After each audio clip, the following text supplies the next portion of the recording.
All right, guys, last video for today. If you've made it this far, power to you. You've done a great job. Is your kind of eyeballing puzzle 4 here?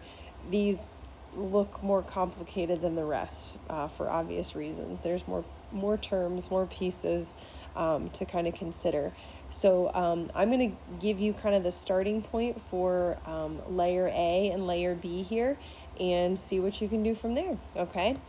So for letter A, if we check this guy out, obviously we see we need to distribute before we can do anything. So we have negative 8a minus 10 minus 8 equals 38.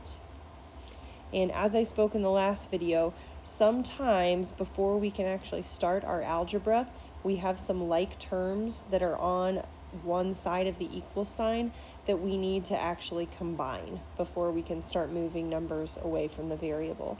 So we need to get this negative 10 and this minus 8 to be one single term before we start the process of algebra.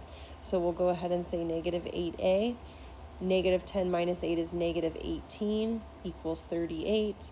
And then from there, the obvious can occur. You can move on with your life, okay? So that is kind of the key to just making sure you simplify those like terms before you start algebra. On letter B, okay, I'm going to give myself some space here. All right, so letter B has the double division, okay, so that A times B plus 3 divided by 2, and we also have a constant of positive 4 hanging out there. So typically what you've seen up to this point with our the problems that we have done, you've seen something that looks, I'm going to cross some things out here. You've seen it without that adding of the constant, and you've seen it without the distributive property. So we kind of have two extra steps. With what you've done up to this point, you would have started your process with the multiplication of 2 to cancel this, and you're then just left with the b plus 3. However, this is obviously not that simple of a case, so I'm going to erase and we'll handle what we have. So here goes nothing. The main difference here is that we have this constant hanging out, this plus 4. So just as I've said before, you've got to get rid of that double division first. That actually can't happen here because what is going on is you actually have a piece of a variable that's being, divided, and you have a piece that just has this constant. So backwards PEMDAS actually does apply to this problem. So I'm going to see if I can write small enough to do this. I don't have my Apple pencil, so I'm trying to use my finger. Here we go, we made it. So the actual first step on this would be to take care of that minus 4 to both sides to get that to cancel. We'll drop down what we have left, okay, with that double division piece.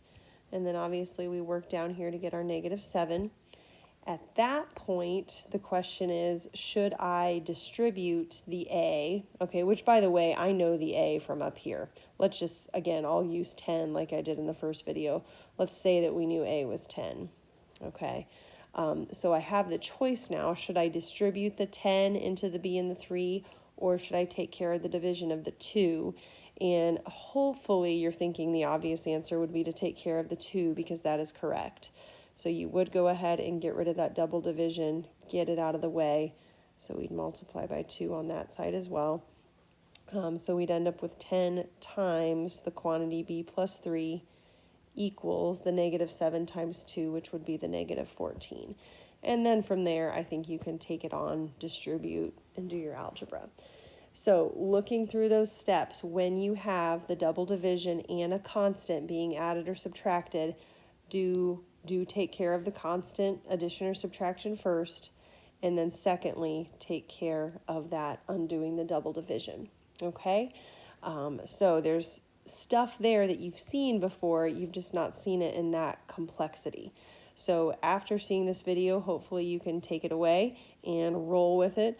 Obviously, be careful of your negative signs, as we always are. Puzzle 5, you're introducing yourself to the same ideas, the same complexities, but you have decimals. And then on puzzle 6, you are all over the place with some fractions and all the things. So push yourself as far as you can go. And again, if you get this far, congratulations. You have until Friday to get as many of these levels completed as possible. So good luck. Again, not homework. You're just doing this for tournament points. So I will catch you later. Thanks. Bye.